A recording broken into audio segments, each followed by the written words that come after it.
talagang lumalaban ka na? Ang buong akala mo, kapag kinalaban mo ako, mananalo ka? Hoy! Hindi mo ko kilala. Kayang-kaya kong baliktarin ang katotohanan. At ikaw, isa ka lang muchacha, katulong, chimay, isang alikabok na kayang hipat papalayo sa landas ko!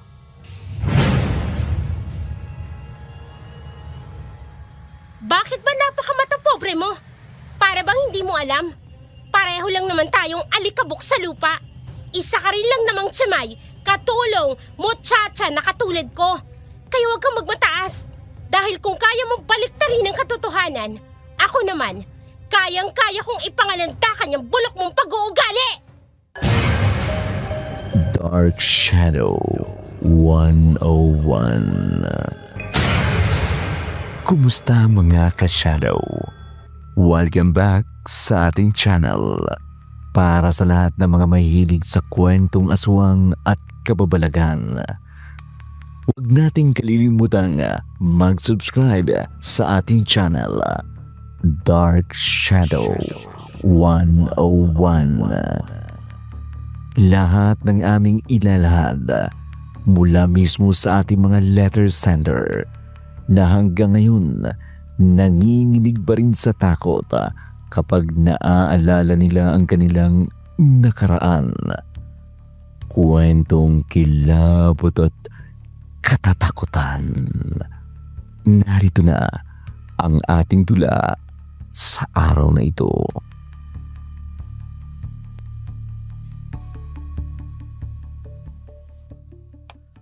Ito ang magiging silid mo, Vida. Hanapin mo na lamang si Donita. Siya ang magtuturo sa iyo ng mga kailangan mong matutunan dito sa bahay. Maraming salamat po, Ma'am Neri. Maiwan na kita. Marami pa akong kailangang asikasuhin. Salamat po. Sige po. Ikaw ang bagong muchacha dito sa bahay na to? Ako nga po. Ikaw ba si Donita? Ako nga. Ako si Vida. Galing ako sa liblib na baryo ng San Alfonso. Wala akong pakialam sa pangalan mo. At sa talambuhay mo.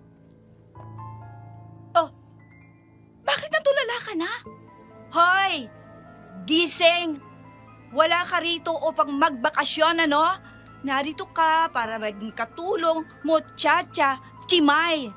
Kaya kumilos ka na, hoy! Ilagay mo na yung mga bulok mong damit doon sa cabinet. Bilisan mo! Ha? Bilisan mo! Oo, Bagal mo! Grabe. Mas malala pa ang ugali niya kaysa kay Ma'am Neri. Hoy! Ang bagal mo naman. Bilisan mo na dyan. Maraming trabaho naghihintay sa'yo. Oo! Ang bagal talaga. Maglalagay na lang ng damit eh. Parang uod kong kumilos.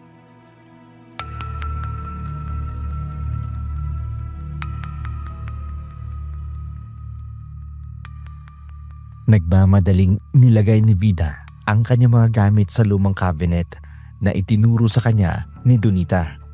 Nanginginig ang kanyang mga kamay dahil sa pagmamadali at pagkabigla sa bagsik ng ugali ng babae. Palihim niyang tinapunan ng tingin si Donita. Maganda ang babae, matangkad, maputi, bilugan ang mga mata. Maamo din ang mukha nito na hindi mo aakalain may itinatagong kasamaan ng ugali. Napaigtad si Vida nang mahuli siya ni Donita habang nakatingin siya rito. Bahagya siyang napalunok. Oh, anong tinitingin-tingin mo dyan, ha? Ano? Tapos ka na bang maglagay ng mga basura mong gamit? Oo. Nailagay ko na ang mga gamit ko. Tumayo ka na dyan at dadalhin kita sa lugar kung saan ka mag-uumpisa ng trabaho. Bilisan mo! Huwag mo akong paghintayin, ha? Sige, heto na. Ay, nako. Taga-bundok nga naman. Tatanga-tanga! Hindi naman ako tanga. Marunong ka nang sumagot? Ha? Ay! Ha? Rico, Ano? ano ba? Ang braso ko, masakit. Tandaan mo to, ha? Nasasaktan ako. Ha? Vida, ha? Tandaan mo, ha? Kapag wala ang amo natin dito, ako ang nasusunod dito sa mansyon na to, ha? Alam yan ng ibang tsimay dito. Kaya ikaw na babae ka, magdahan-dahan ka sa pagsagot-sagot mo. Itinulak mo ko. Pasalamat ka at nagmamadali ako ngayon. Dahil kung hindi, baka hindi lang yan ang abutin mo sa akin. Bisan mong kilos mo! Oo. Pwisit talaga. Isa na namang taga-bundok ang magpapainit ang ulo ko!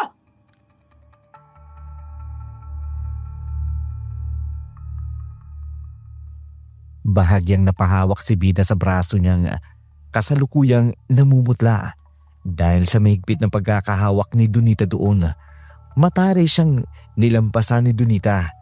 Walang nagawa si Bida, kundi ang sumunod sa babae.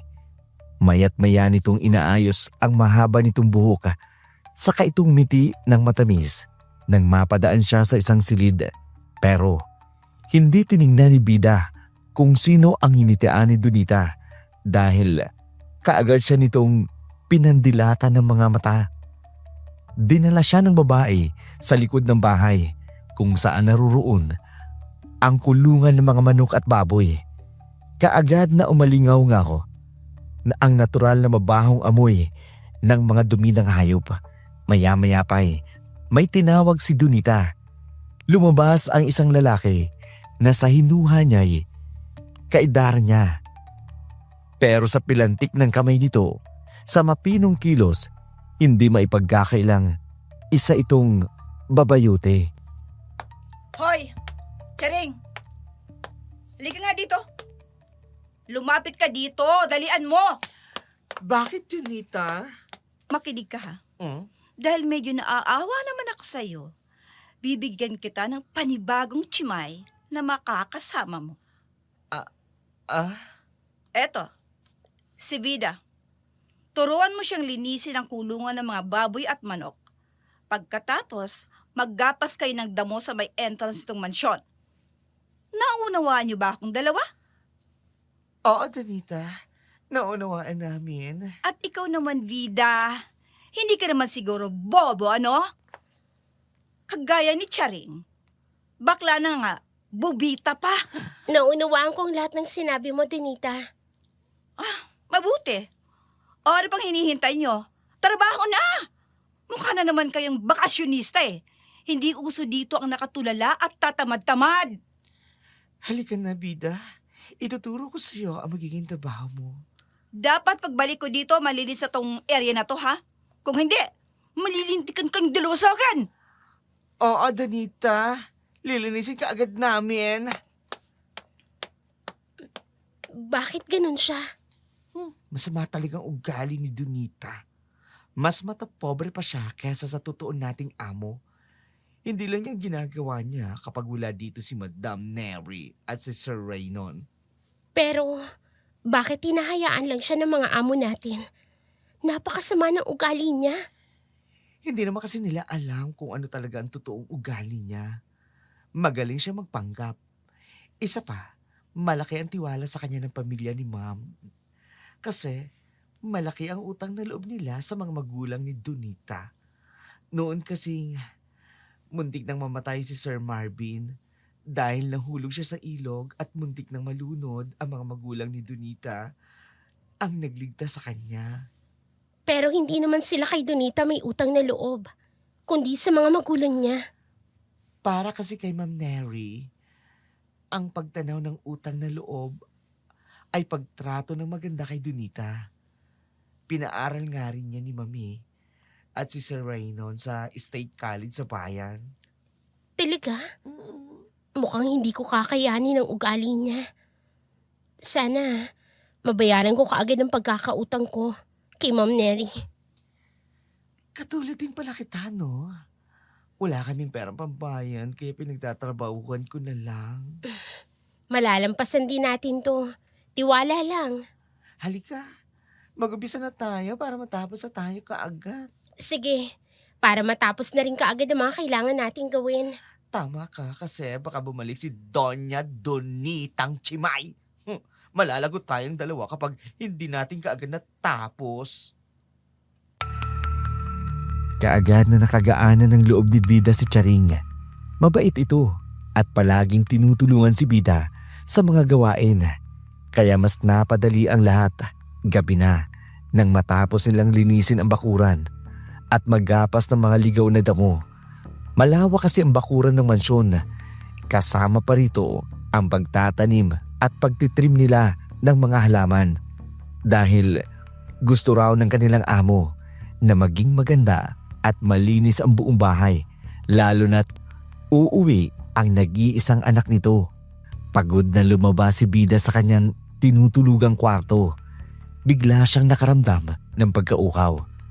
Kaya nagtungo siya sa kusina upang kumuha ng tubig.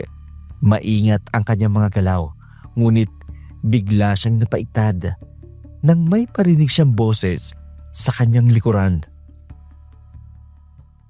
Sino ka? Sino ba kasi? Sorry, nagulat yata kita. Medyo. Ako nga pala si Vida. Vida?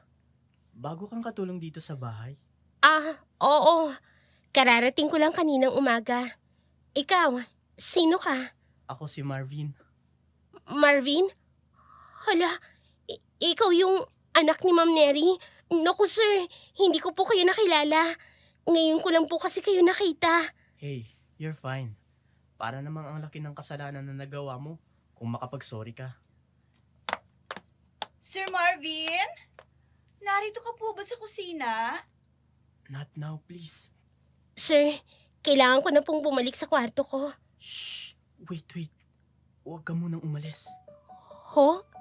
Bakit po? Teka lang sir. Sir, saan niyo po ako dadalhin?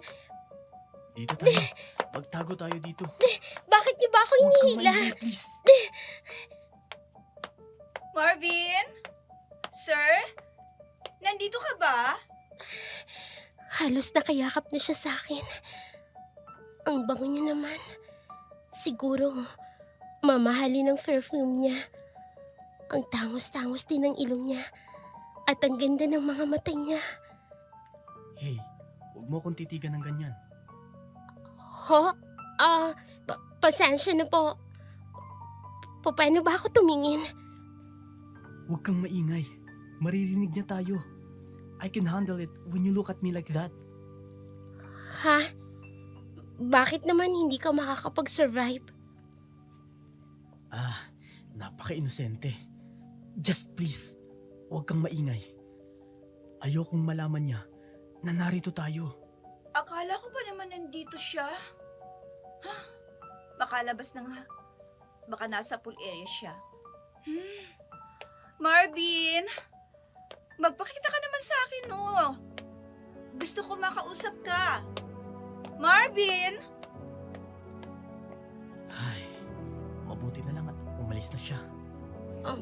Sir, pwede na ho ba akong umalis? Yeah. By the way, thank you. Walang anuman po. Sir, sige po. Babalik na po ako sa silid ko. Sige, nice to meet you, Vida.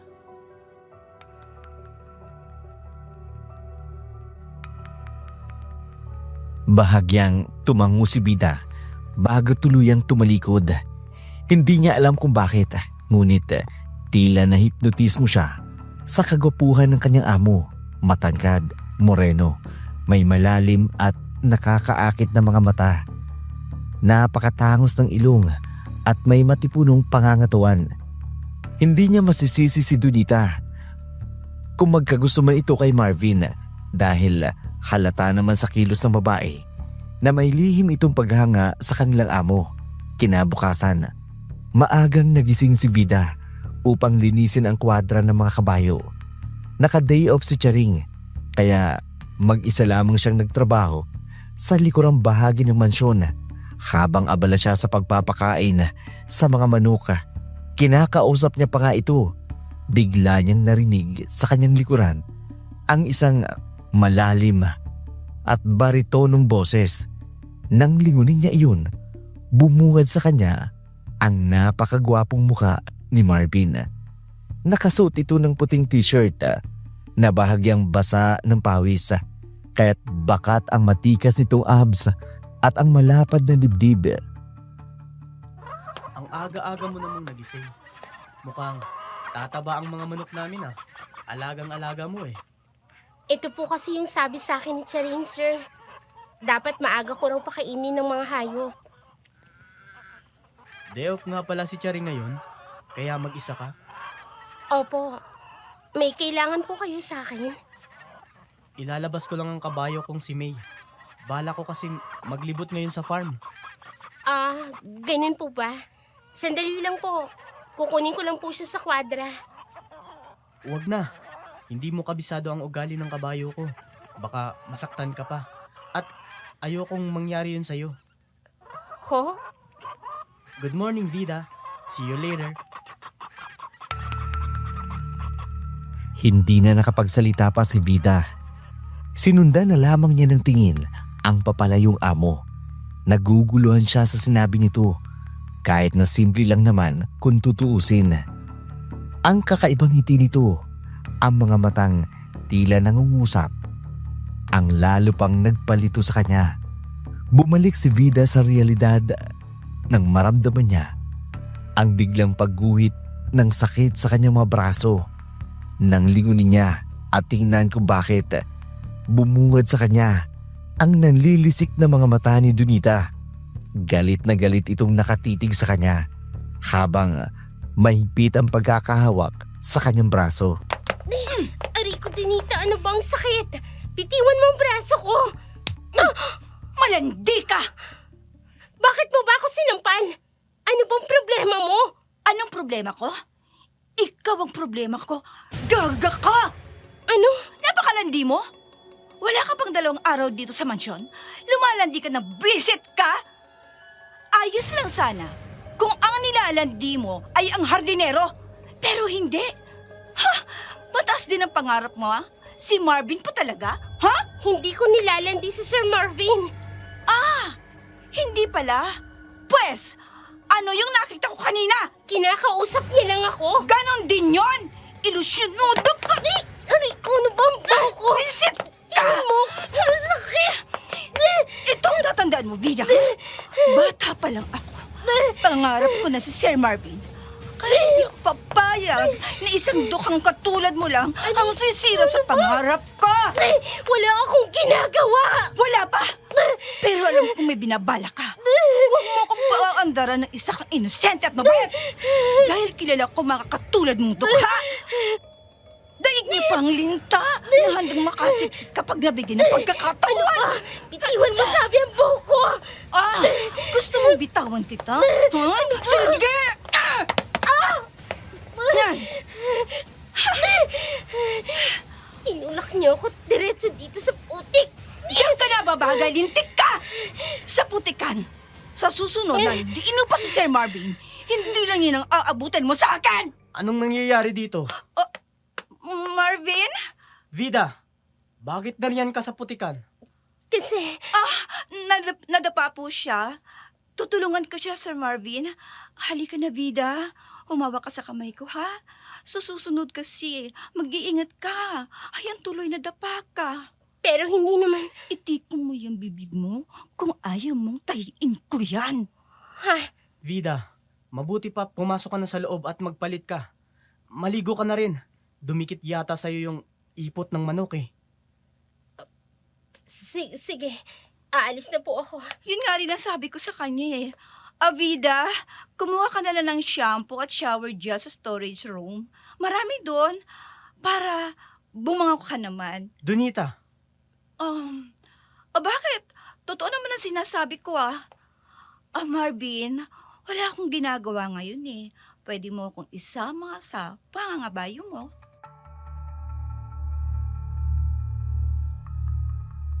Dinig na dinig ni Vida ang kaplastikang boses ni Donita habang kaharap si Marvin. Alam niyang sinusundan siya ng maitim na tingin ng babae. Kaagad siyang pumasok sa storage room na katabi lang ng kwartong tinutuloy niya. Kumuha siya ng shampoo, shower gel at iba pang kakailanganin niya sa pagpapaligo. Tiniis ni Vida ang buong araw na yun sa kamay ni Donita. Mainit kasi ang ulo ng babae nang bumalik ito sa loob ng mansyon. Gabi na, nang lapitan siyang muli ni Donita. Kasalukuyan siyang nagmamap ng sahig. Tapos na sana siya nang biglang Donita, bakit mo naman isinaboy ang maruming tubig sa sahig? Lilinisin ko na naman tuloy ang mga yan. Malinis na ba sa paningin mo yan? Ang dumi-dumi pa ng sahig, oh. Hindi pa malinis, Vida. Ayusin mong paglilinis mo. Ang tamad-tamad mo talaga. Malinis na sana, Donita. Pero itinapon mo ang maruming tubig na nasa balde. Kaya yan, marumi na naman ang sahig. Maldita ka talaga! Ilang pasok niya yung mukha mo? Ano ba? Huh? Donita, ano ba bitiwan mo? Ano ba? Nasasaktan ako. Sa'yo ko ibabawas lahat ng galit at inis ko! Kaya halika dito! Halika dito! Naman na rin. Ano ba? Wisit ka! Ang bilakang ko. Ngayon, magsasalita ka pa? Sasagot ka pa? Hindi na. Mabuti naman. Matuto kang ilugal ang sarili mo, ha? Kung ayaw mong masaktan ka, sumunod ka sa lahat ng gusto ko. Visit ka!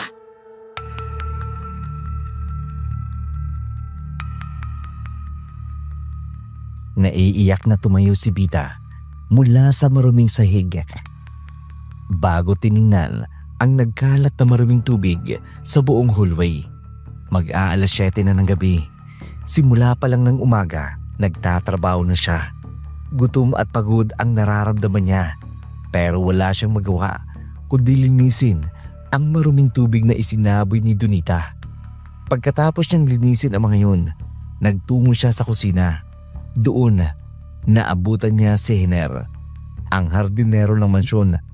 Ngumiti lang ito sa kanya, pero hindi na rin nakapagsalita.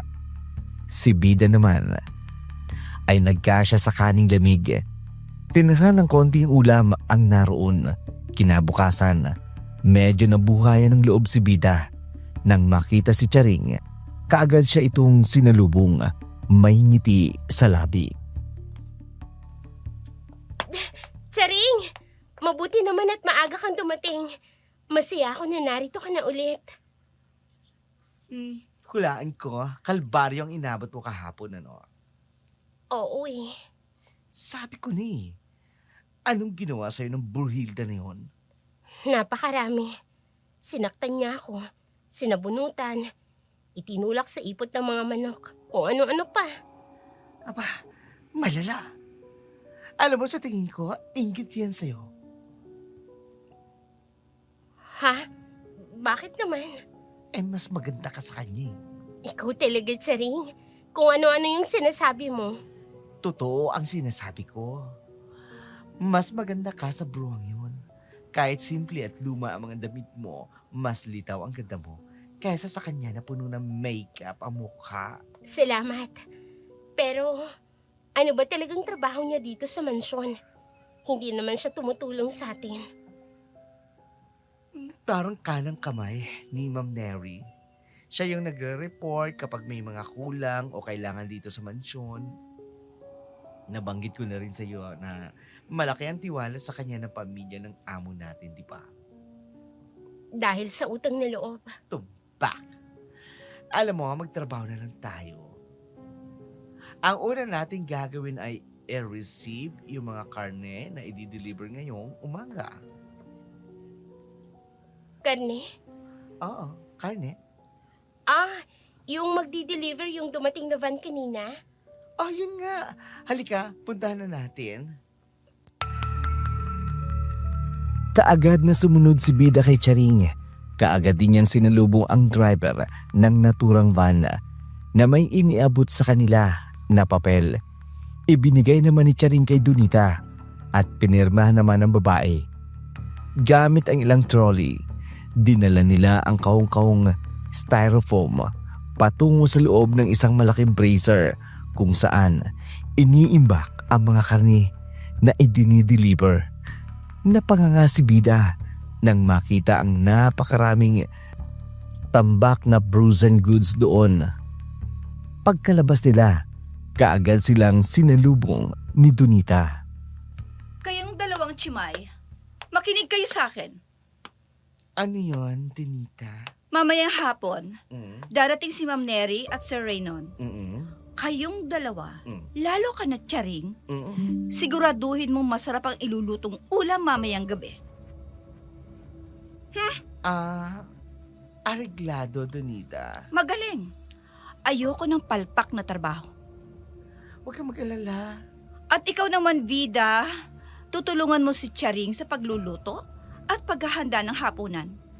Naiintindihan mo? Oo, Donita. Tutulungan ko si Charing.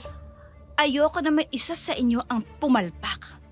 Alam niyo kung gaano kaselan si Ma'am Neri at Sir Raynon pagdating sa pagkain. Oo, Donita. Kami nang bahala ni Charing. Mabuti, kapag may abarya na nangyari, ako mismo magpaparusa sa inyong dalawa.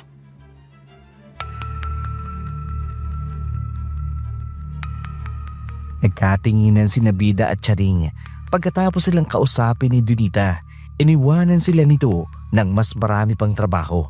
Pagsapit ng hapon, dinig na dinig nila ang pagdating ng kanilang mag-asawang amo. Sinalubong sila ni Donita ng may ngiti sa labi at konting plastic na kabaitan.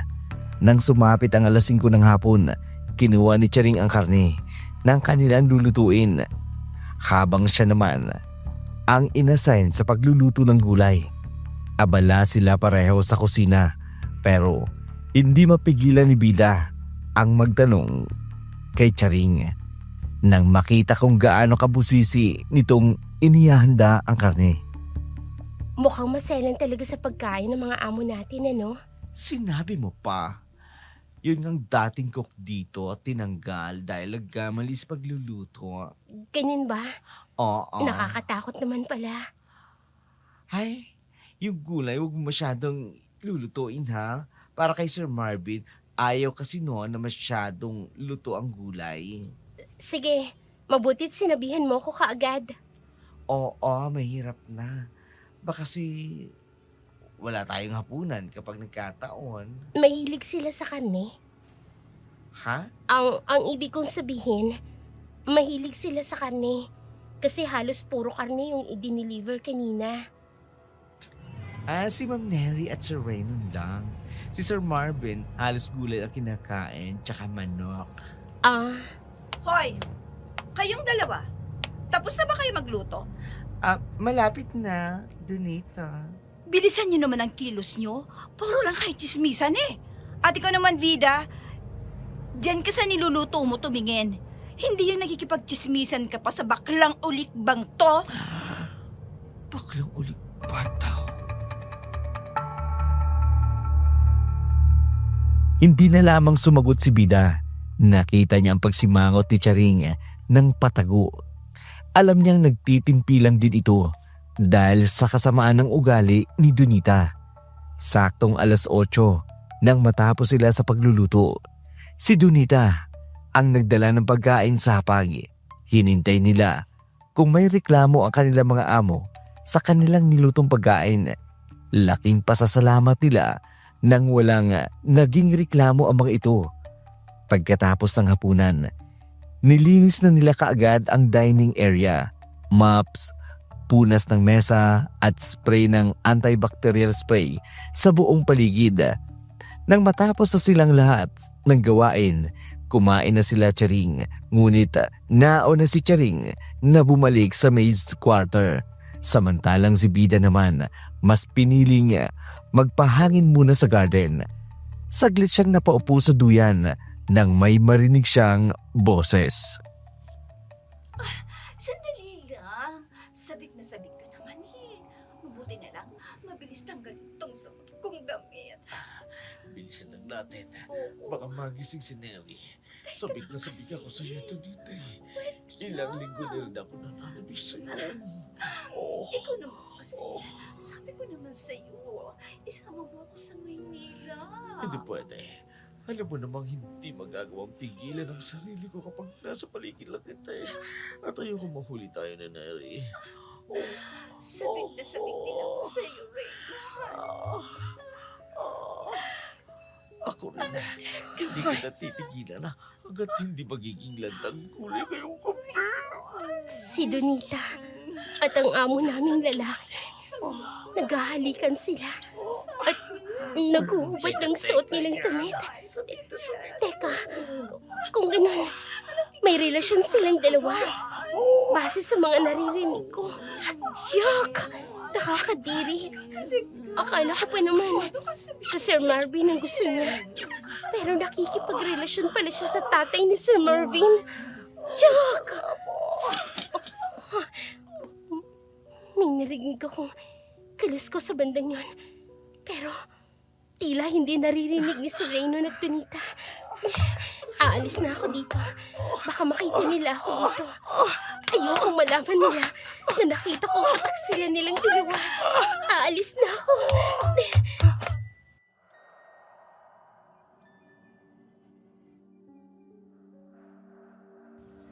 Mabilis na umalis si Vida sa kanyang kinaroroonan.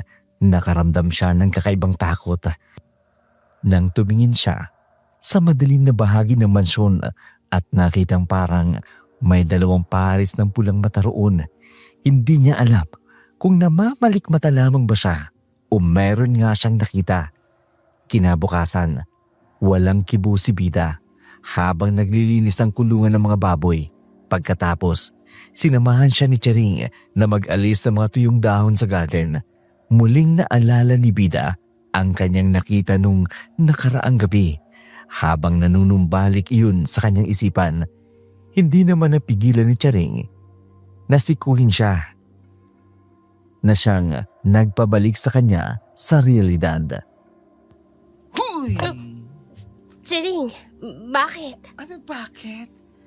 Kanina ka pa walang kibo. Tulala, anong nangyari sa'yo? Wala naman. Pinapawisan ka. Susula daw. Sabihin mo nga sa akin, hindi naman ako chismoso. Kasi, kagabi, Anong nangyari kagabi? Huwag ba akong binibitin? Anong nangyari? may nakita kasi ako kagabi. Na ano? Dito sa garden. Anong nakita mo? Aswang ba? Sinasabi ko na nga ba, may aswang dito sa mansyon. Aswang? Oo. Diba, sabi ko sa'yo, yung dating cook dito sa mansyon, tinanggal nila. Oo nga. Pero may chismis na hindi na nakabalik ng lugar nila yung cook at biglang nawala. Ano? Kung ganun, saan siya napunta? Ayun na ang misteryo. Dahil bigla na lang siya nawala. Pero yung mga gamit niya, hindi dinala at iniwan niya dito. Ano?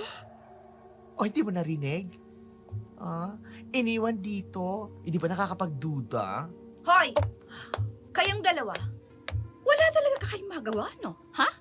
Sa halip na tapusin yung trabaho nyo, heto, nagchisismisan kayong dalawa.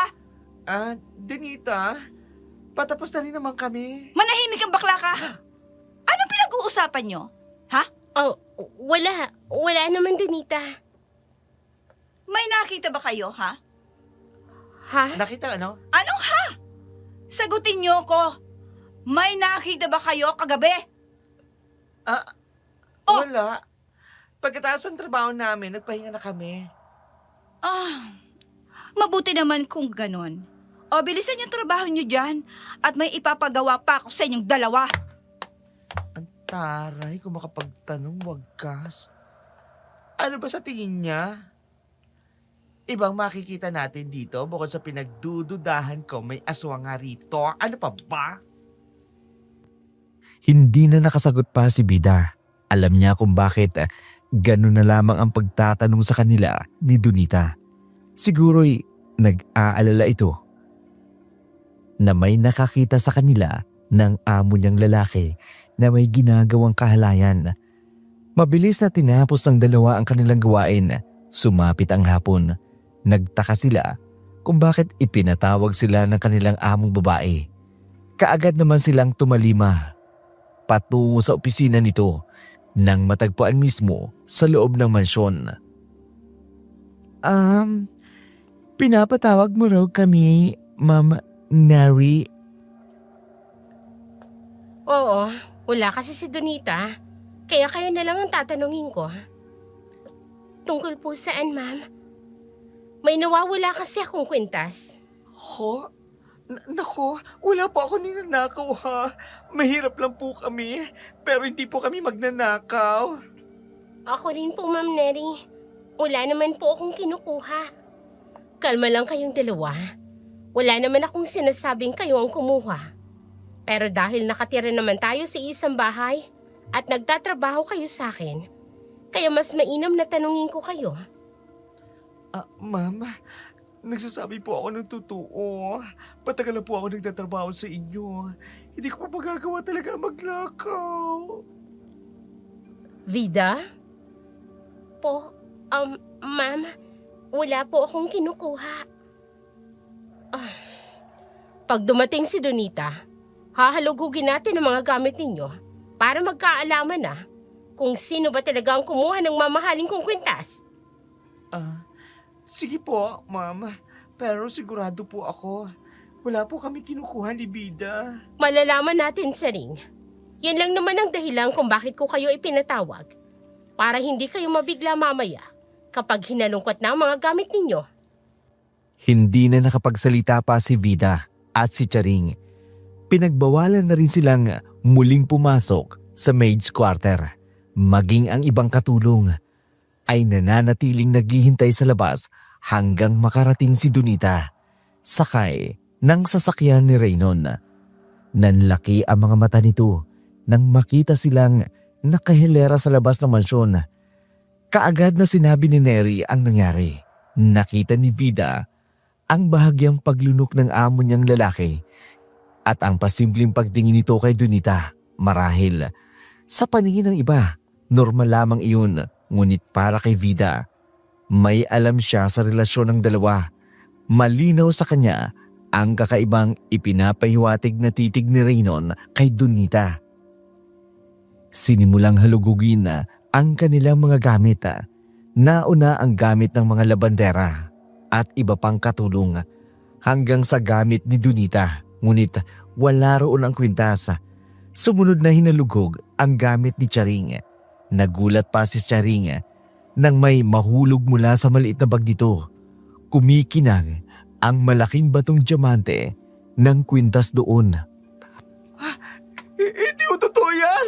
Hindi ako magnanakaw ng kwintas, ha? Ma'am Neri, hindi po totoo! Wala po ako ninanakaw sa inyo! Magsisinungaling ka pa? Kitang-kita na nga ang ebidensya, oh. Ma'am Neri, tanggalin niyo na po si Charing. Ma'am Neri, maniwala po kayo sa akin. Hindi ko po magagawang nakawan kayo. Tama na, Charing. Nakita na namin ang ebidensya. Pero, Ma'am Neri, hindi ka po magagawang nakawan ni Charing. At talagang magkakampihan pa kayo? Inaabuso niyong kabaitan ng amo natin? Ang kakapal na mukha niyo! Tama na, Charing. Nakuha na ang kwintas ko sa mga gamit mo. Dahil matagal ka nang nagtatrabaho dito sa amin. At nakuha ko naman ang kwintas ko. Hindi ko na ito pababayaran sa'yo. Pero aalis ka na dito sa mansyon. At pagbabayarin ko ang mga magulang mo sa natitirang utang niyo sa amin. Ma'am, parang awa na po ninyo. Kahit tingnan niyo po sa CCTV, wala po talaga akong ninanakaw. Sira ang CCTV dito sa maid's quarter at sa hallway. Kaya imposible ang sinasabi mo, Charing. Alam nyo din yan. Kaya marahil, sinamantala nyo na sira ang CCTV. Wala po kaming alam na sira ang CCTV, sir. Bakit niyo ba ako pinagbibintangan na may kasalanan? Hindi ko naman ginawa. Nagsasabi po ako ng totoo. Kahit mahirap lamang po kami, hindi ko magagawang magnakaw. Tumahimik ka na! Ilabas ang baklang magnanakaw na to. At ikaw, Vida, magpaalam ka na sa kaibigan mo? O baka naman, gusto mong sumama sa kanya? Naikuyom ni Bida ang kanyang mga kamay dahil sa inis at galit. Nakita niya ang lihim na paggiti ni Donita at pagsulyap nito kay Raynon. Si Neri naman, kaagad ding umalis. Kaagad na kinaligad palabas ng mansyon ng security. Na si Rene, si Charing. Ang ibang katulong naman ay naaawa kay Charing, habang ang iba naman parang hindi apektado sa kanilang nakita at sa nangyari. Lumapit si Bida, Niyakap si Charing habang patuloy itong umiiyak. Charing, patawarin mo ko. Wala akong nagawa. Wala kang kasalanan, Bida. Naging mabuti kang kaibigan sa akin. Kahit sa maikling panahon, kaya ayoko matulad ka sa akin. Anong ibig mong sabihin? Hindi lang ako nakaranas ng ganito. Yung dating ko, si Aling Melda at si Mang Tano. Lahat sila pinalayas at napagbintangan. Akala ko noon, totoo ang mga parating sa kanila. Pero ngayon, ako na mismo nakaranas. Bida, may mali sa bahay na ito, kaya mag-iingat ka. Baka ikaw na ang susunod na mabiktima. Charing, ibig mong sabihin, set up ang lahat ng yun? Nasaan ang mga taong naunang napagbintangan? Hindi pa sila nakikita. Kaya Bida, kapag ako, hindi mo na ako nakita sa address na bibigay ko sa iyo. Isa lang ang ibig sabihin nun. Totoo ang hinala ko. Hoy! Tama na yan! Lumayas ka ng bakla ka! Sige. Ampo ko! Teka lang! Dahan-dahan naman! Huwag niyong hihilahin sa Charing! Aray! Charing! Bida, mag-iingat ka. Tatanda mo ang sinabi ko. Umalis ka ng bakla ka! Hindi na babagay ang mga katulad mong hampas lupa at magnanakaw sa bahay na to! Ampo ako! Patuloy ang pag-awat ni Bida sa mga security guard sa pagkaladkad nila kay Charing hanggang sa tuluyan na itong nakalabas ng gate. Malungkot na bumalik sa loob ng kabahayan si Bida. Habang iniisip ang lahat ng sinabi sa kanya ni Charing, sa kanyang mga kamay, may higpit niyang hawak ang papel ng may nakasulat na address ng kaibigan nito. Pagkapasok niya sa loob ng bahay, mabagsik siyang hinawakan ni Donita sa braso at kinaladkad papunta sa kusina. Isang bagay na labis niyang ipinagtaka. Donita, bakit ba? Aray ko na ba nasasaktan ako? Vida, ayaw mo naman sigurong matulad sa kaibigan mo magnanakaw. Hindi ba? Hindi magnanakaw si Charing. Ilang taon ka na nga ulit, Vida? 18. Bata ka pa. Ito ang itanim mo dyan sa kukote mo, ha? Kung gusto mong mabuhay na mapayapa, matuto kang sumunod sa mga gusto ko. Dahil darating ang araw, ako ang magiging amo mo. Ano? Bingi ka ba? Ang sabi ko, ako ang magiging amo mo. Dahil ikakasal kami ni Marvin. Ako ang magiging reyna ng mansyong ito. Hindi lang pala matapobreng kasambahay. Ambisyosa rin. Oh, bakit nakatulala ka na lang dyan? Kumilos ka na at magtrabaho ka. Simula ngayon, ikaw na magluluto ng pagkain, maglilinis ng buong mansyon. Plus, ang mga dating trabaho ni Charing, ikaw na rin ang gagawa. Pero may mga nakatoka namang ibang kasambahay na naglilinis dito. Bingi ka ba talaga? O sadyang bobo o boba, walang utak? Ano ba talaga, ha? Kahit anong klaseng kabobohan, pwede kong itawag sa'yo. Dahil hindi ka marunong umintindi. Hindi nga sabi ako tanga. At mas lalong hindi ako bobo. Ah, ganon. O sige, hindi ka boba? Hindi ka bobo? Pero tanga ka pa rin. Dahil ilang beses ko nang sinabi sa'yo, ayokong sinasagot-sagot mo ako. Pero sumisigit ka pa rin! Tumigil ba? Talagang matigas ulo mo! Ano ba? Talagang masasaktan ka sa akin! Buwisit ka! Anong ibig sabihin nito?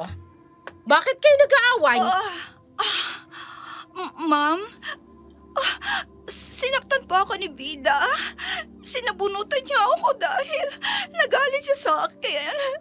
Kasi pinapalis natin si Charing. Ano? Hindi totoo yan. Wala akong ginagawang ganyan. Ikaw ang nauna. Bakit mo ba ako binabaliktad? Vida, alam ko nasaktan ka dahil sa nangyari kay Charing. Pero kasalanan yon kasi nagnakaw siya. Pero huwag ka mag-alala. Naiintindihan ko kung bakit ka galit. Sinungaling ka. Napakasinungaling mo! Tama na, Vida. Kabago-bago mo pa lang. Nagagawa mo ng manakit. Hindi pwedeng ganyan dito sa pamamahay ko. Hindi ko po siya sinaktan, ma'am. Siya po ang naunang nanakit. Hindi lang po ito ang unang beses na nanakit siya. Ma'am, alam mo hindi ko kayang gawin yun. Kilala mo po ako simula pa noon, hindi ba? Hindi ko po kayang manakit. Tama na. Ayoko nang maulit pa ito. Palalampasin ko ito ngayon. Pero sa susunod na maulit pang pananakit mo, Vida, hindi na kita magagawang patawarin. Napaiyak si Bida, lalo na nang makita niyang umismid sa kanya si Donita. Tama nga ang sinasabi ni Charing. Malaki ang tiwala sa kanya ng among babae kay Donita. Kaya malakas ang loob ng babae na gawin ang lahat ng gusto nito. Karelasyon din ito ang amo nilang lalaki. Gustong-gusto iyon na ipagsigawan ni Bida sa harapan ng amo niyang si Neri. Ngunit wala siyang ebidensya at alam niyang magagawang baliktarin siya ni Donita. Kaya wala siyang nagawa kundi ang pumunta sa likod ng mansyon. Doon ay naiyak. Ang lahat ng kanyang sama ng loob ay inilabas niya. Napakasinungaling niya. Napakasama ng ugali niya. Ayos ka lang? Sir Marvin, opo, ayos lang po ako. Huwag niyo na lang po akong pansinin. Umiiyak ka tapos sasabihin mong ayos ka lang? Kasi po, Inaway ka ni Donita. paano niyo po nalaman? Kilala ko si Donita. Kahit mapagpanggap siyang mabait sa harap ng lahat, alam kong ugali niya. Halos sabay kaming lumaki. Ganun po ba? Sir, binaliktad niyo po kasi ako sa mami mo. Napagalitan ako ni Ma'am Neri kasi hindi po siya naniwala sa akin. Huwag kang mag-alala. Kakausapin ko si Mami. Naku, huwag na po. Baka mas lalo lang akong pag-initan ni Donita. Akong bahala. Magpahinga ka muna. Mukhang pagod na pagod ka eh. Ayos lang po ako, sir. Kung ganun, samahan mo na lang ako. Saan po tayo pupunta? Sa ihawan ng karne. Talaga po? Sa mall? Hindi, sa bahay ni na Donita. Sila ang supplier namin ng karne. Ganun po ba? Naku, sir. Baka may magsumbong sa kanya na magkasama tayo. Ano naman? May karapatan naman akong isama kahit sinong gusto kong isama. Kaya wag mong alalahanin si Donita. Napatango na lamang si Bida sa sinabi ni Marvin. Kaagad silang umalis sakay ng sasakyan ng binata. Maganda at malinis ang loob ng sasakyan nito. Napakagwapo nito sa suot nitong damit. Kaya kaagad na ibinaling ni Bida ang kanyang paningin. Sa labas, bago tuluyang mahulog ang kanyang isip sa paghanga sa kanyang amo. Pagkarating nila sa ihawan, kaagad silang sinalubong ng dalawang may edad na mag-asawa. Kahawig ng babae ang dalawa, kaya agad naisip ni Bida marahil ay mga magulang iyon ni Donita. Kaagad sang dinala ng mag-asawa sa isang pribadong silid kung saan matatagpuan ang isa pang human-sized freezer. Sir, bakit po hiwalay ang freezer dito? Exclusive lang kasi ang freezer na to para sa amin. Request kasi ni Mami eh. Ako lang din at ang pamilya ko at sila Mang Roger ang nakakapasok dito. Ho? Naku, kung ganon. Ako po yung unang nakapasok dito na katulong? Yeah, you're right. Sir, baka po magalit ang mami mo. Hindi niya naman malalaman eh. Sandali lang ah. Hahanapin ko lang yung cut na karne na pinapahanap sa akin ni Mami. Sige po, sir. Pagkaalis ni Marvin, naglakad-lakad si Bida sa ibang bahagi ng freezer. Mangha-mangha siya dahil sa laki ng freezer na yun, halos kasing laki na ng kanilang maliit na barong-barong. Sa kanyang paglalakad at pagtingin-tingin, bigla siyang napahinto sa isang frozen na karne. Nangungunot ang kanyang noo dahil parang may kakaibang karne na parabang nabalot iyon ng isang tela. Teka, normal lang ba to? Bakit parang nababalot ang karning ito ng tela? At ang kulay ng tela, parang... Vida, Oh. ayos ka lang? Sir Marvin, Ba't namumutla ka? kasi po, ito po kasing frozen na karne. Parang may nakabalot po na tela. Ano? Sandali lang titingnan ko ah. Oo nga no. Sandali lang. Kailangan maalis to dito. Baka hindi lang na-handle ng maayos. Pwedeng magkasakit dito si Mami at Daddy eh. Sandali lang ah. Kakausapin ko lang si Mang Roger at si Aling Silay. Sir, wag na lang po kaya. Ha? Bakit naman? Kailangan malaman nila na mishandle nila yung karne. Wag na po, sir. Akin na ho yan. Ilalagay ko na po dito sa styrofoam. Wag niyo na po silang kausapin. Nagtatakang tiningnan siya ni Marvin pero hindi ito nagsalita pa. Kinakabahang tiningnan muna ni Vida ang naturang karne na nababalot ng yelo at naaninag niya ang kulay na telang nakabalot doon. Sakay ng sasakyan ni Marvin, hindi sila dumiretso sa mansyon. Sa halip, nagtungo sila sa isang rest house malapit sa talon. Sir, ano pong ginagawa natin dito? Curious ako sa karneng kinuha natin sa freezer. Kaya naisip kong wag munang umuwi sa bahay. Ibabad natin sa talon ang frozen na karne para mabilis ma-defrost. Sige po, sir. Kayo po ang bahala. Bababa ako. Kukunin ko yung karne. Sasamahan ko na po kayo.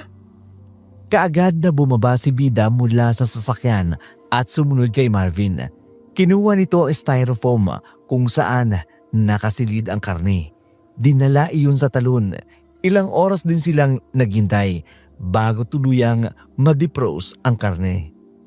Nang tuluyan ng matunaw, halos hindi makapaniwala si Vida at Marvin sa kanilang nakita.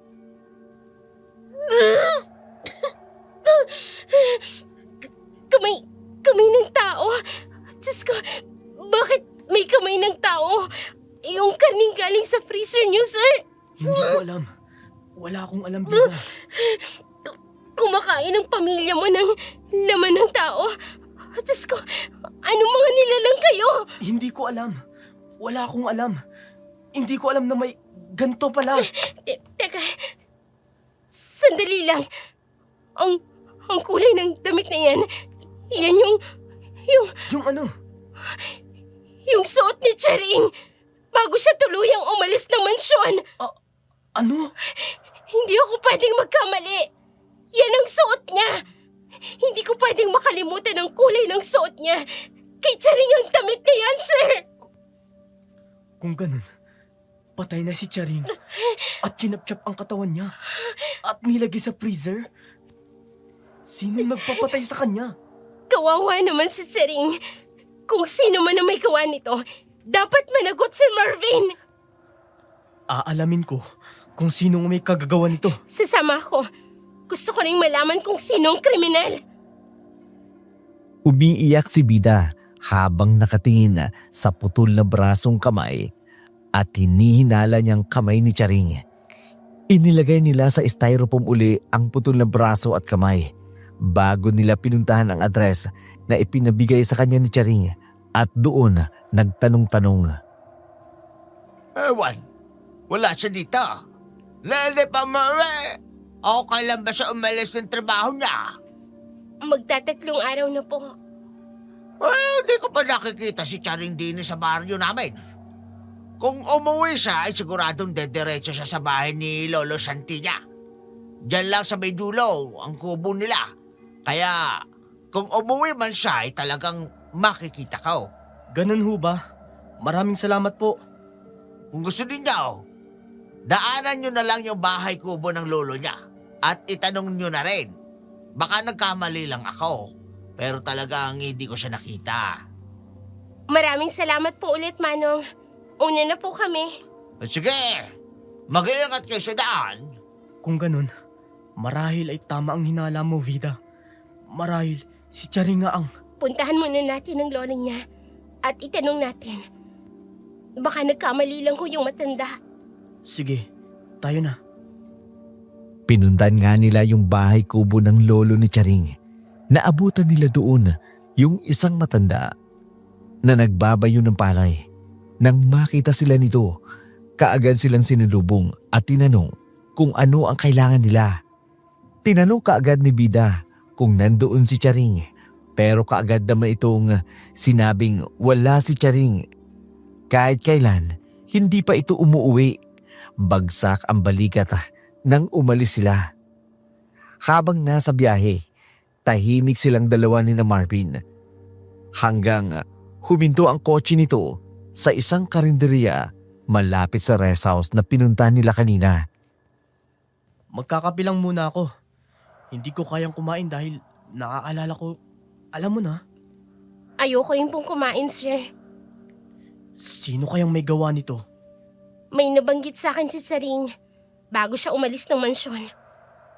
Tungkol saan? Tungkol po sa aswang. Aswang?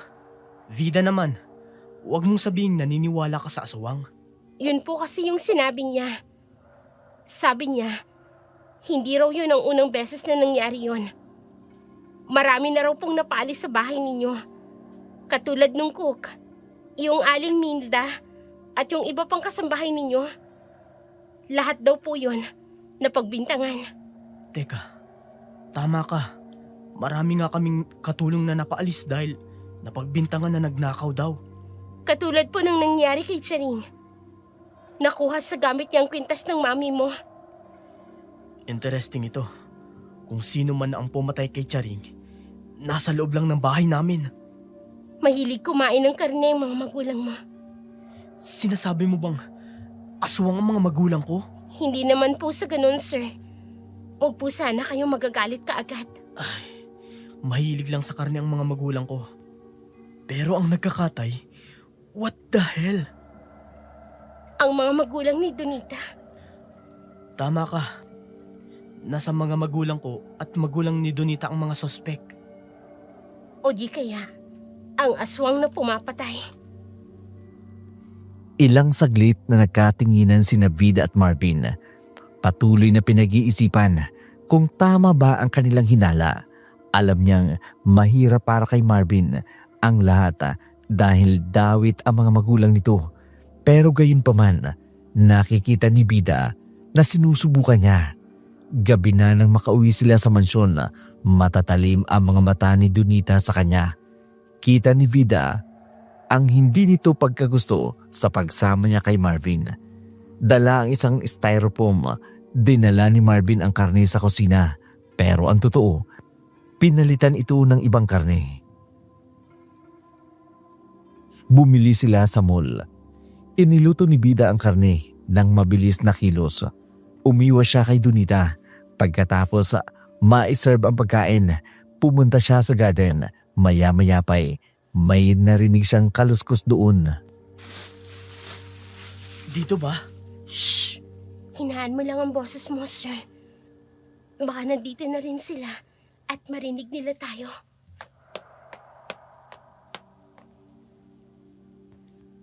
Ikaw nagsiselos na ako sa ginagawa mo.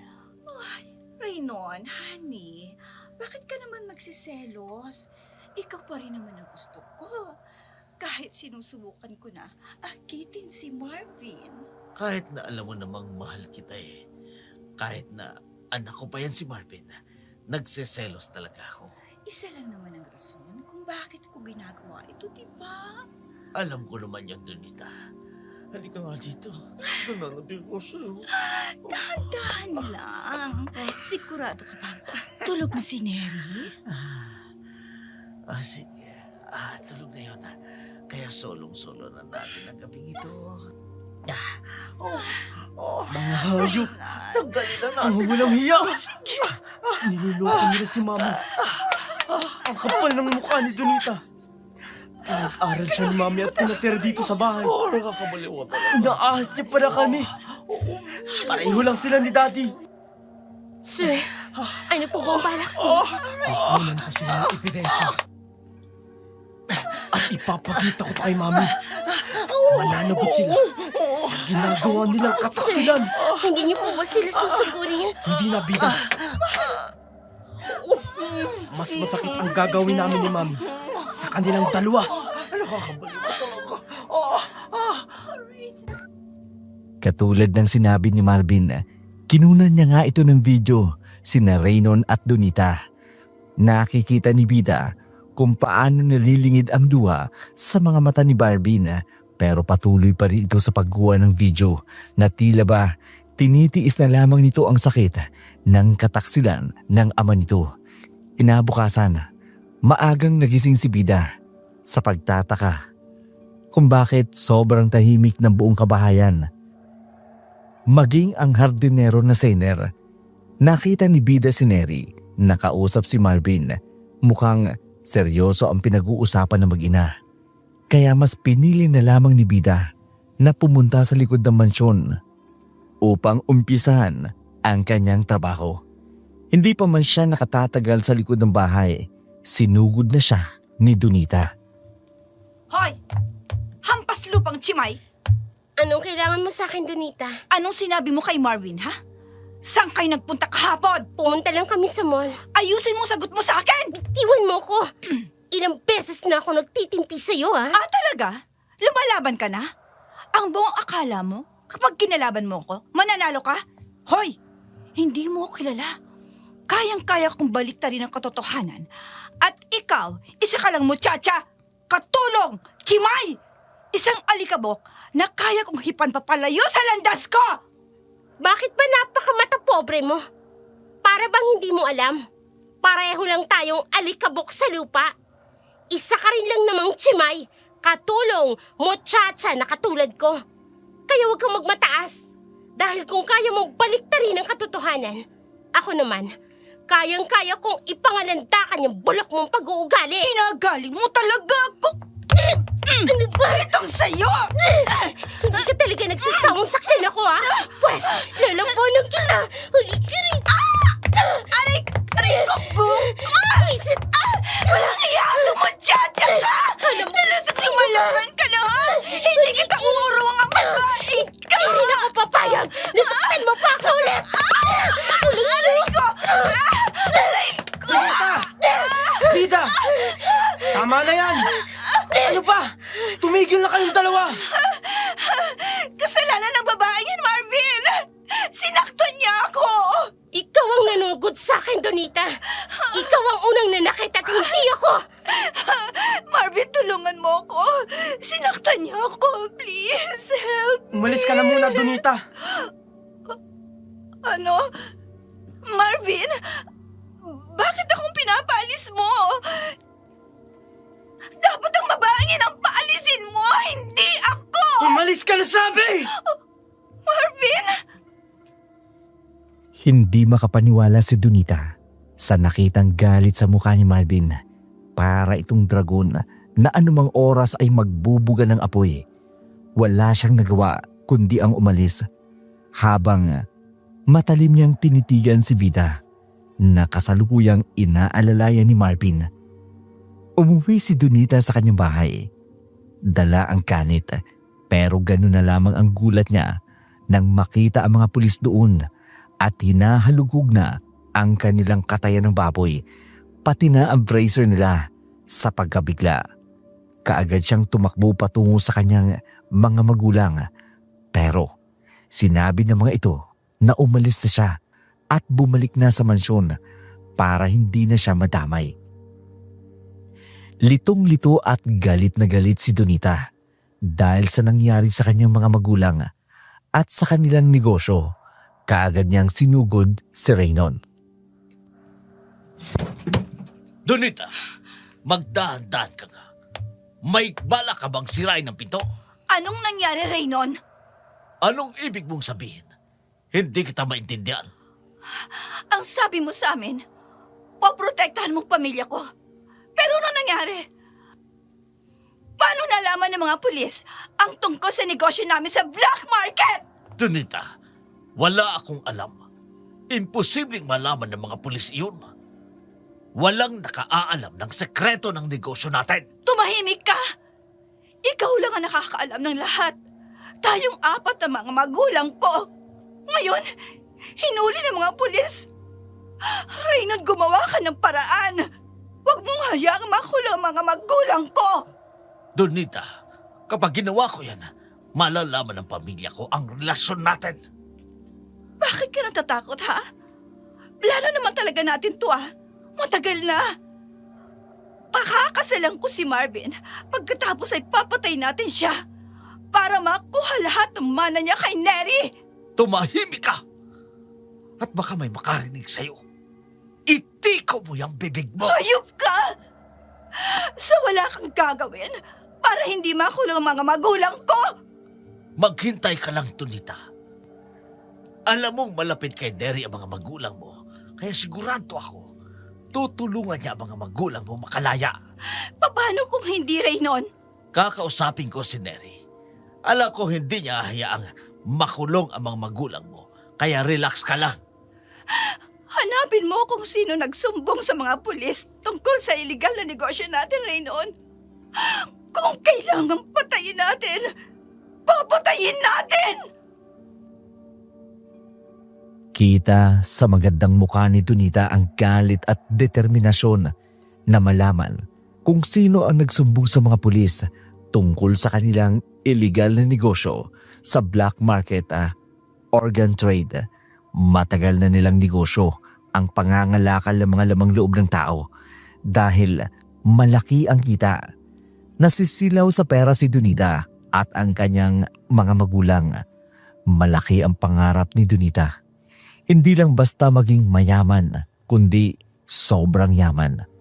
Paglabas ni Donita sa opisina ni Raynon, nang ipatawag siya ni Neri at Marvin, nagtataka man. Pumunta siya sa opisina ng babae. Naisip niyang yun na rin ang magandang pagkakataon upang humingi ng tulong kay Neri. Ma'am Neri, pinatawag niyo raw ako. Oo. Gusto ka naming makausap ni Marvin. Tungkol ho saan? Tungkol sa pagtataksil mo, kasama si Daddy. Ano? Teka lang. Marvin, anong sinasabi mo? Nagkamali ka yata. Wala kami ginagawang masama ni Sir Raynon. Sir Raynon. Hindi ka ba kinikilabutan, Donita? Halos sabay na kayong pinalaki namin ni Marvin. Nagawa mo pa akong ahasin. Ma'am Neri, nagkakamali kayo. Wala akong ginagawang ganon. Sino ba nagsabi sa inyo? Si Vida ba? Sinisiraan niya lang po ako sa inyo. Hindi totoo ang mga sinasabi niya. Maniwala kayo sa akin. Huwag ka nang magsinungaling. Dahil ako mismo ang nakakita sa inyo ni Daddy sa garden. Ano? Hindi. Nagkakamali ka, Marvin. Wala lang yun. Huwag mo na kaming gagawing tanga, Donita. Marvin, iwanan mo muna kaming dalawa ni Donita. Sigurado ka, Mami? Oo. Gusto kong makausap ng sarilinan ang kabit na ito ng daddy mo. Ma'am?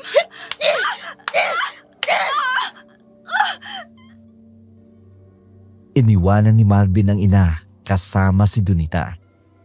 Iginagalang niya ang hiling nito na makausap ng sarilinan si Donita. Pagkaalis niya sa loob ng opisina ng ina, hindi niya alam kung ano ang nangyayari sa loob. Pinagkatiwalaan kita, Donita. Pinasalamatan ko ang mga magulang mo dahil sa pagliligtas nila sa buhay ng anak ko. Pero trinaydor mo ko. Kaya ngayon, magdurusa ka kasama ng pamilya mo. Ikaw? Ikaw ang nagsumbong sa mga pulis? Paano mong nalaman ang tungkol sa negosyo namin? Walang sino man ang kumakalaban sa akin na nagtatagumpay, Donita. Lahat ng baho ng pamilya mo, ilalabas ko. Hindi. Hindi. Maawa ka. Huwag mong gawin yan, Ma'am Neri. Lalayo ako. Pakawalan mo lang ang mga magulang ko. Paano naman ang mga buhay na nawala nang dahil sa'yo? Lahat sila, pinainan mo ng mga bagay upang mapagbintangan sila. Pagkatapos, pinapatay nyo, kinakatay, at ibinibenta sa black market. Ano pa bang gusto mong gawin ko? Nagmamakaawa na ako sa'yo. Gusto kong mabulo ka kasama ang asawa ko. Pero bago yan, gusto kong malaman mo muna kung sino ang Neri na kinalaban mo. Bakit nagbabago na anyo? Ano nangyayari sa inyo? Hindi! Isang halimaw! Ikaw ang halimaw, Donita. Dahil ako, hindi ako pumapatay ng tao na walang kasalanan sa akin. Pero ikaw, pumapatay ka para sa pera. At napakaganda ng plano nyo ni Reynold. Balak nyo akong patayin. Pakakasalan mo si Marvin. At papatayin nyo rin siya para makuha nyo ang mana niya.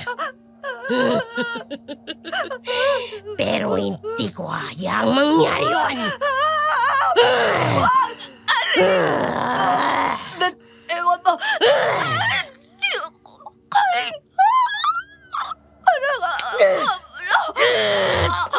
Ayoko pa. Ang mga katulad mong babae, hindi dapat hinahayaan sa mundong ito. Makati, mukhang pera, hitad.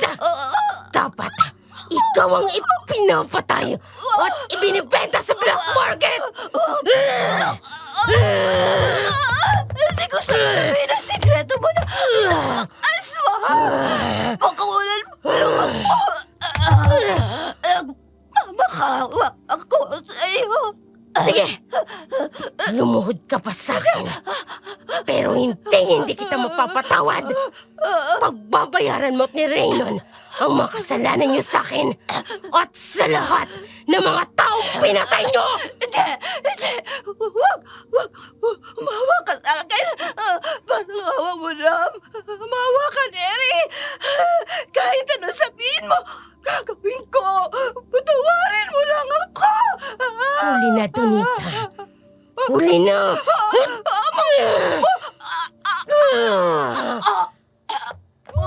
Salig ka. Tama na. Kulang pa yan. Kulang pa.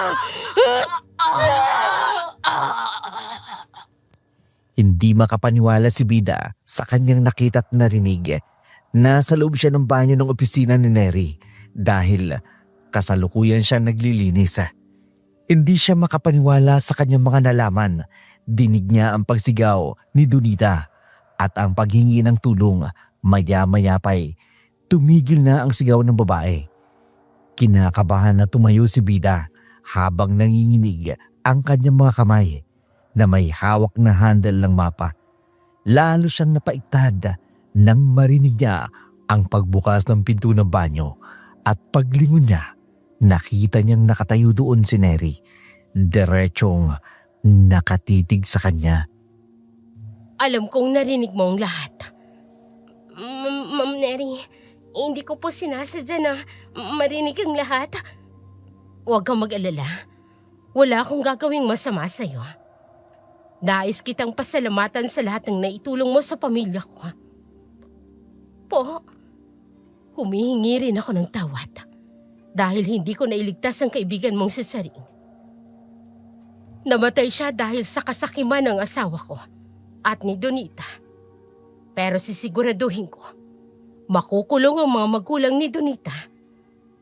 Maraming salamat po, Ma'am Neri. Napakabait niyo po. Huwag po kayong mag-alala. Mananatiling sikreto ang tunay ninyong pagkatao. Kahit po kay Sir Marvin, hindi ko po sasabihin. Aasahan ko yan, Vida. At hindi ko na rin sisingilin ang pamilya mo sa malaki nilang pagkakautang sa akin. Malaya ka nang makakauwi sa inyo. Talaga po, Ma'am Neri, maraming salamat po talaga. Hindi ko po alam kung paano ka po lubusang pasasalamatan. Naging mabuti ka sa pamilya ko, Vida. Kulang pa yan sa lahat ng kabutihan at tulong na nagawa mo para sa pamilya ko. Halos mapaiyak sa tuwa si Bida nang sabihin sa kanya ni Neri na hindi na sila nito sisingilin pa sa malaking pagkakautang. Samantala, si Donita ay nasa loob pa rin ng mansyon. Dinampot naman ng mga pulis si Raynon at nagsisisigaw ito habang nagpupumiglas sa pagkakahawak dito ng mga pulis. Nagmamakawa ako sa inyo. Asawa ko, inakit lamang ako ni Donita. Siya talaga may kasalanan ng lahat. Parang awa mo na asawa ko. Patawarin mo ako. Dalhin nyo na sa kulungan si Raynon. Huwag nyo siyang hayaang makatakas. Hindi. Hindi, maawa ka sa akin, Neri. Marvin, anak! Please, tulungan mo ko, anak! Huwag mo ko hayaang makulong! Ikaw ang sumira sa pamilya natin, Daddy. Niloko mo si Mami. Pinagplanuhan mo kaming patayin. Anong klaseng ama at magulang ka? Kasalanan nito ng ina mo. Ipinamana niya sa'yo lahat ng kayamanan niya. Alam niya namang nalugi lahat ang negosyo ko. Pero hindi niya ako binigyan ng pera. Kasalanan mo to, Neri! Neri! Neri! Gahamang ka, Neri! Gahamang ka! Ang kapal na mukha mo, Neri! Huwag mo kong matawag-tawag na gahaman. Dahil lahat ng meron ako, pinaghirapan ko. Hindi katulad mong walang inisip kung hindi ang sarili mo. Hindi ko kasalanan kung nalulong ka sa sugal at naubos lahat ng perang ibinigay sa'yo ng mga magulang mo. Bitiwan niyo Dalhin ako! nyo na yan! Bitiwan niyo ako! Ano ba? Donita! Walang iya ka, babae ka! Kasalanan mo lahat ito! Kahit anong pagsisisigaw ang gawin ni Raynon, bingi ang mag-ina nito. Dinala ito ng mga pulis sa presinto. Naging usap-usapan kaagad sa bayan na yun ang tungkol sa ginawa ni Donita at Raynon. Nalaman din ng mga tao ang tungkol sa pagpatay ng mga ito sa mga nawawalang tauhan sa mansyon. Samantalang si Donita, kinuha ng mga staff ng mental hospital. Bitiwan niyo ako! Ano ba? Aswang ang babaeng yan! Nagpalit siya ng anyo sa harap ko. At ikaw, Vida, isa ka lang chimay, walang hiya ka.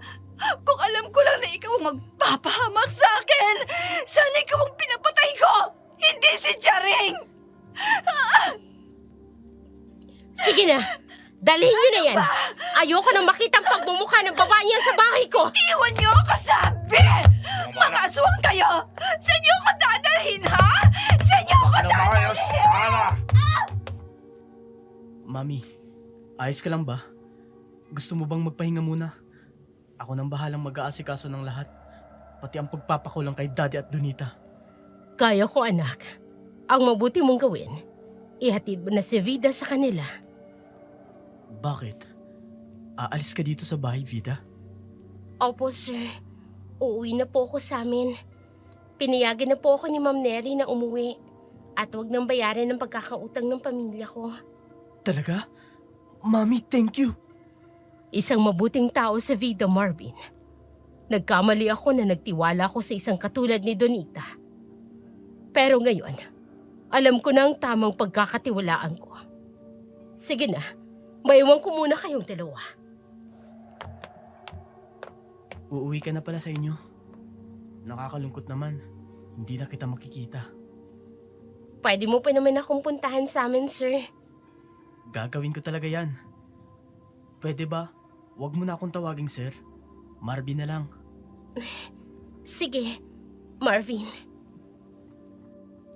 Hanggang ngayon, walang nakaalam ng lihim na pagkatao ni Neri, maliban lang kay Vida. Nakakulong ang mga magulang ni Donita at Raynon. Si Donita, tuluyan ang nabaliw, nasa mental hospital.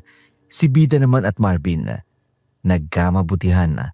Nagpasya si Vida na bumalik sa pag-aaral sa tulong ni Neri. May aswang! May aswang! Oh, mga aswang kayo!